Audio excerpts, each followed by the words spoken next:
Viva o Vinho, com Michael Valer. O que nós temos para hoje? Vamos falar de super toscanos. Todo mundo, né? Todo mundo que tem o vinho na sua rotina aí, que já foi comprar um vinho, que já foi tentar presentear com vinho, já deve ter se deparado com alguém, com um sommelier, com um vendedor falando sobre super toscano, né? Todo mundo tem essa palavra aí, todo mundo que bebe vinho, pelo menos tem essa palavra com bastante lembrança, né? E a verdade é que tem um encantamento, assim, o brasileiro gosta muito desse estilo de vinho super toscano. Mas, para quem está começando, às vezes, ou para quem não se interessa muito em ler, estudar sobre vinho, às vezes acaba causando uma confusão aí sobre as DOCs, né? As DOCs, denominação de origem controlada, e também tem a garantida, então é DOC e DOCG na Itália, né? Essas são regimentações criadas por consórcios, né? O consórcio de produtor de uma determinada região se une para criar leis, especificações para fazer um estilo de vinho. Então tem a DOC Barolo, tem Brunello, enfim, são 300 e poucas denominações. Então a Itália tem muitas denominações, né? O que acontece? O que aconteceu lá na década de 70? Que tinha a região de Chianti, né? Todo mundo também já ouviu falar num vinho Chianti, né? Essa região, ela criou uma DOC Chianti, depois até se dividiu em DOCG Chianti Clássico, e colocou regras, por exemplo, que para tu fazer um vinho com DOC Chianti, tu tinha que fazer usando Sangiovese, Canaiolo, e Malvasia, castas típicas italianas, né? E mais uma série de especificações, né? E teve um grupo de produtores que não ficou feliz com isso, porque queria fazer vinhos diferentes, especialmente com castas francesas, Cabernet, Merlot, Syrah. E aí começa a criar ali um burburinho ali nessa região, especialmente na região da costa toscana, né? Desses produtores se movimentando para fazer um vinho diferente.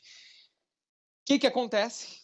Tem dois produtores bem que, vamos dizer assim, levantam essa bandeira e vão em frente, batem de frente com o consórcio lá de Chianti, que é a Sassicaia, né? A família Incisa della Rocchetta e a família Antinori, né? Essas duas famílias, elas criam vinhos fazendo do jeito delas, como elas achavam que era melhor. Então, nasce em 68, nasce o Sassicaia é o grande ícone, né, super toscano, e em 70, o Tignanello. Tem até uma discussão aí das duas famílias, quem é que faz o primeiro super toscano, né, porque o Tignanello, apesar de ser da safra 70, ele chega no primeiro ao mercado, e o Sassicaia ficou envelhecendo mais tempo, né, mas enfim, Tignanello e Sassicaia são as duas marcas de vinho, são os dois vinhos que mais reconhecidos como serem os primeiros super toscanos, né. Daí, adivinha quem é que cria o termo super toscano? De novo, super toscano não é uma denominação de origem, não é uma lei, tá? É um termo que cunharam. E adivinha, Vicente e Ana, se é um sommelier, é um enólogo? Não, quem publicitário. É que criou esse nome? Publicitário. Um jornalista, meu amigo. Quis empurrar pro publicitário, não foi. Bom, eu não fui, Vicente não foi, quem foi? Um jornalista em inglês, Nicholas Belfrage, na metade da década de 80, ele usa pela primeira vez o termo super Tuscan, né, em inglês, e aí muita gente, muitos críticos começam a usar esse termo, basicamente para se referir a duas coisas: vinhos toscanos, da região da Toscana, italiano, ou que mistura, que se faz com castas francesas, ou que envelhecem em pequenas barricas de carvalho francês. Porque naquela época também não era comum usar as barricas pequenas. Era mais usado os botes grandes, de grandes capacidades, né? Então, meio que se normalizou isso. O vinho toscana, ele, por exemplo, é feito Sangiovese, que é típico italiano, mas mistura Merlot. Então é super toscano. Ou vinho Sangiovese, que é envelhecido 1 ano em barricas pequenas francesas.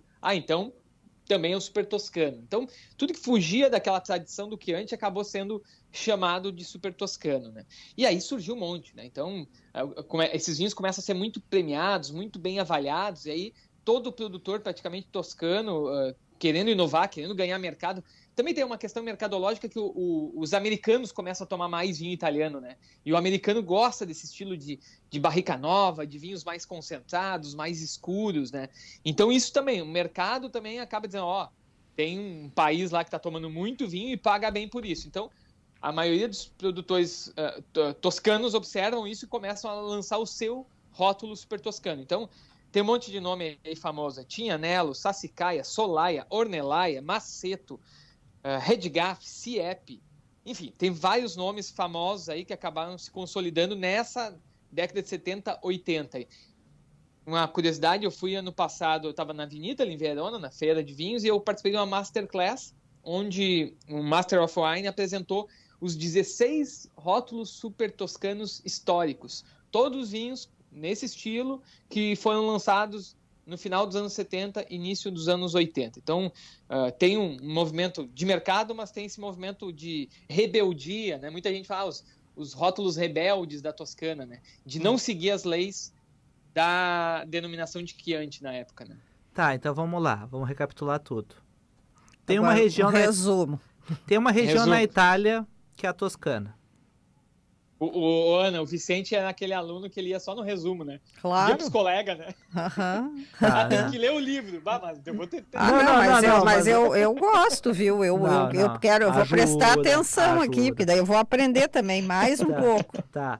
Tem a Itália, tem a botinha, tem a Europa, a Europa, tem a botinha, a Itália, tem uma região da Itália toscana. Mas no centro da bota, da cima de Roma. Tu chega em Roma, tu pega o carro a cento e poucos quilômetros, tu já tá chegando ali nas primeiras áreas toscanas ali. E tem a costa toscana, que é mais quente, que faz mais seco, mais temperatura, faz já por natureza vinhos mais concentrados, mais escuros, mais alcoólicos. Tu tá atrapalhando meu resumo. Deixa eu... Perdão. Tá, vamos lá. Tem a Toscana, e lá na Toscana tem uma galera que faz o vinho que é da Toscana. Exato. O que é o vinho da Toscana? Hoje é uma diversidade gigante, mas o que se fazia tradicionalmente, antigamente, o pessoal ali daquela área Chianti, enfim, centro da Toscana, a tradição era fazer vinho de Sangiovese, casta nativa italiana, com outras castas também nativas italianas. Tá, e daí Essa é a tradição. E daí o gringo ele é teimoso e resolver fazer outros vinhos com outras uvas, né? Daí chega uma turma ali falando, mas eu não tô afim de usar só casta italiana, eu quero experimentar castas francesas aqui na minha região. Mas acho que eu tô com os gringos. Acho que... aí tem uma outra turma, os gringos, né? O Vicente que diz assim, olha só, os americanos estão comprando muito vinho de Bordeaux, muito vinho com castas francesas. Aí tu já viu, né? Juntou a vontade de comer e a fome, como é que é? A fome e com a vontade de comer. Tá, mas vamos lá, Mike. Esses vinhos, esses super toscanos, eles são mais toscanos que os toscanos ou eles só são outros toscanos? Eles são mais internacionais, Vicente. Isso tipo, o vinho toscano ele tinha uma identidade muito muito própria do vinho toscano, um estilo muito bem definido, né? E aí quando esse pessoal começa a botar casta francesa, começa a amadurecer os vinhos em madeira nova, carvalho francês, isso dá um perfil mais internacional, mais que o americano gosta, mais parecido até com Bordeaux, porque, por exemplo, uma variedade de uva que se deu muito bem ali na costa toscana foi a Merlot. E a Merlot, né, é um ícone de Bordeaux, né, a uva Merlot. Então começou a ser feito Merlots muito, muito bons, de muita qualidade, num estilo de mais álcool, de mais percepção dessa madeira, né, e aí ficou famoso o super toscano. Tá, e daí, Mike, vamos dizer assim, a Toscana passou por um processo de globalização. Exato, Vicente. Tá. Tem gente que fala até em revolução toscana, porque Tá. rompe a Nossa! tradição. Tu viu só? Exato, Bom. Revolução do vinho toscano. Aliás, a Masterclass que eu comentei com vocês, o nome era Da Revolução à Evolução, porque agora eles já começam a identificar um novo movimento desses vinhos super toscanos. Mas a ideia é assim, porque explodiu a demanda internacional por esses vinhos da Toscana, né? E numa época até causou muita discussão ali em Chianti, em Montalcino, por causa dos Brunelos, que ainda conservavam um estilo muito específico. Enfim, os super toscanos acabaram mexendo com o mercado, com a indústria e influenciando muitos produtores. A mudança de muitos vinhos que se tinham até a década de 70. Né? Tá, então, realmente é uma coisa muito forte assim, que aconteceu no vinho italiano. Diga. Fale, Vicente. Não, hoje nessa evolução, hoje se busca um pouco mais até a tradição. Tem alguns produtores voltando a só fazer Sangiovese, a usar madeira maior. Então, hoje, esse processo de evolução ele também está sendo visto como um retorno para a tradição, vamos dizer assim. Tá.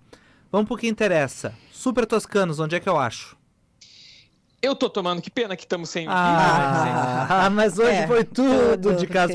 Fecha e abre essa câmera, vamos ver se aparece alguma coisa, Mike. Não, se eu te falar, não tem nenhum botão pra mim fazer nada aqui no celular, só diz assim, ó, atualização necessária. Então graças a Deus ele não lá. atualizou. Sabe que tu entra lá na Apple Store, tem lá atualizar, daí tu faz esse processo aí a próxima vez. Ontem o meu também tava nessa, daí tu tem que responder lá um questionário, mas tá bem. Questionário, tá bom. Ô, Vicente, a gente repete toda a coluna, das 6 às 7. Tá bom, então, das 6 às 7. Que perigo. Mas deixa eu contar pra você, então, já em áudio, vamos dizer assim, eu tô tomando um exemplar, assim, pra quem quer se interessar quer entender um pouquinho e quer começar com super toscanos. Eu encontrei um vinho que o nome é Forte Ambrone, do produtor Sandro Forte Filho, tá? Que é Sangiovese de base com Merlot e Syrah. É a fórmula típica do super toscano, vamos dizer assim, né? E eu tô tomando esse vinho, 2019, 13,5 de álcool, e tá muito interessante um vinho que eu encontrei na internet aqui por R$80. Uau! Então, é um exemplar muito didático, assim, para começar a entender o que é um super toscano sem gastar muito. Então, nesse vinho aqui, ele é bem escuro na taça, apesar da Sangiovese normalmente dar vinhos mais claros, né? Vamos dizer assim que tem mais cor até de Merlot. Aromas adocicados, na boca também um adocicado de amora, de fruta bem madura, assim, fruta mais negra. Tem um aroma também defumado, uma coisinha de tabaco. Então, eu acredito que é uma boa dica para quem quer começar a entender super toscano. Forte Ambrone, produtor Sandro Forte Filho, importação porto a porto. Achei em vários sites.